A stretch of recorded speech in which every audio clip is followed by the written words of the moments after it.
సాంబ శివ నీదు మహిమ ఎన్నటికీ తెలియదాయే సాంబ శివ నీదు మహిమ ఎన్నటికీ ఆ తెలియదాయే సాంబ శివ నీదు మహిమ ఎన్నటికీ తెలియదాయే సాంబ శివ నీదు మహిమ ఎన్నటికీ తెలియదాయే హర హర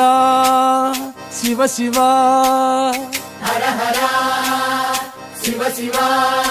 ఆ గంగా జలము తెచ్చి నీకు అభిషేకము చేతునంటే గంగాజలము తెచ్చి నీకు అభిషేకము మరి చేతునంటే గంగ జలమున సేప కప్పల ఎంగిలంటున్నావు శంభో హర హర ఆహా. శివ శివ హర హర శివ శివ ఆ సాంబ శివ నీదు మహిమ ఎన్నటికీ తెలియదాయే హర హర శివ శివ సాంబ శివ నీదు మహిమ ఎన్నటికీ తెలియదాయే సాంబ శివ నీదు మహిమ ఎన్నటికీ